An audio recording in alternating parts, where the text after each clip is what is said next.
What's up, y'all? Tis your boy Dreaded Don here, back again delivering you guys some info on Beasts of Reincarnation, man. Your boy's just still a little congested, still getting over that sickness. Just I'm progressing, man.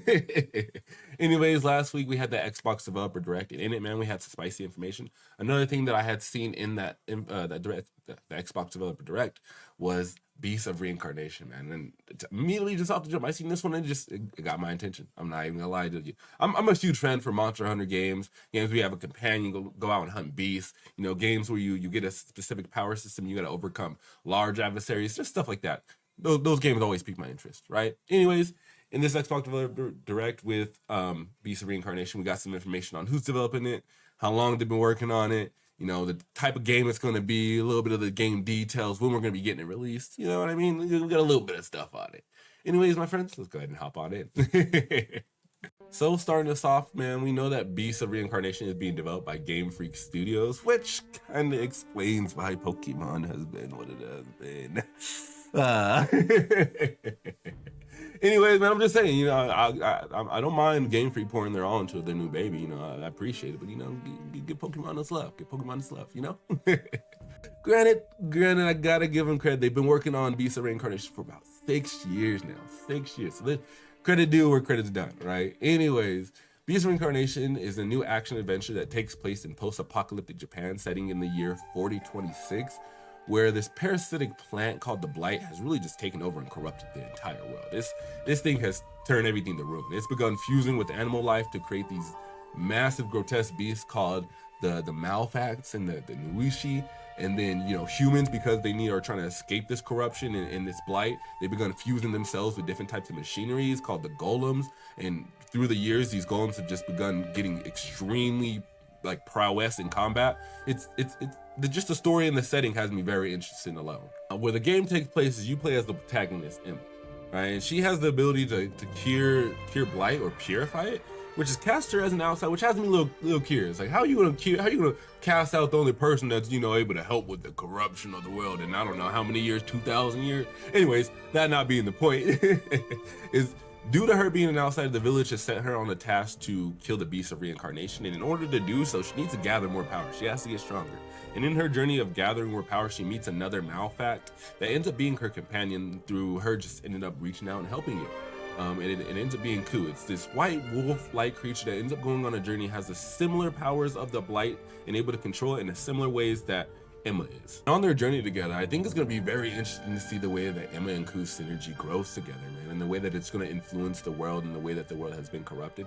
Because they showed plenty of other characters. They also showed another person that had a Malfact and was cutting down other people, you know, doing her own things with her abilities, that she seemed like she's able to purge the world as well. I'm interested to see the way that dynamic plays out and how many other people can control Malfacts.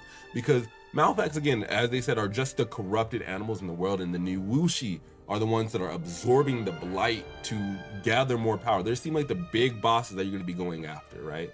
And so if you have Emma and Ku having this dynamic synergy, you have other people who are able to control the Malfacts, you have people in your party who aren't able to do that, there's going to be some type of, you know, I guess animosity, or you could say, you know, feelings towards what people are doing in the story, what's being done, or what type of character that you are, how you're going about in the world. And I want to see that play out. Granted, they might not go that in depth with it, but nonetheless, it's such an interesting world setting that it got me interested, and I'm definitely looking forward to playing it. In terms of really looking forward to playing it, man, is that the gameplay that they showed when you start getting that synergy going with you and Ku, the way that they had Ku hopping in on a slight, you know, slows down the world for the turn-based combat. I mean, they do have the battle planner for Pokemon in on the game, so he said he was going to implement a little bit of the turn-based mechanics, which I think is pretty cool.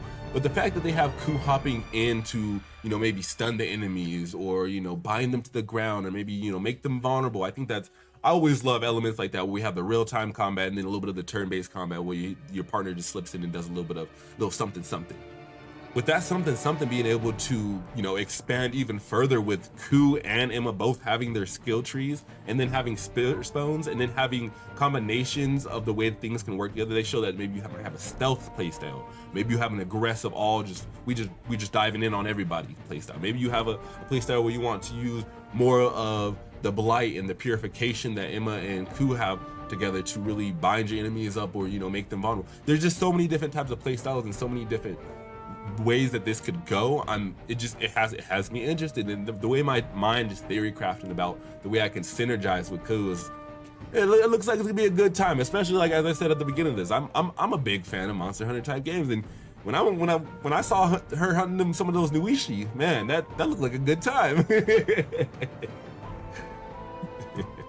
They didn't give us crazy amount of information, you know, and from what I did see, the game does look fairly good. It looks like it does need to be smoothed over just a little bit of the movement and some of the combat mechanics seems like it could be polished up just a little bit. But again, it doesn't come out until this summer, so I'm excited for it to come out this summer.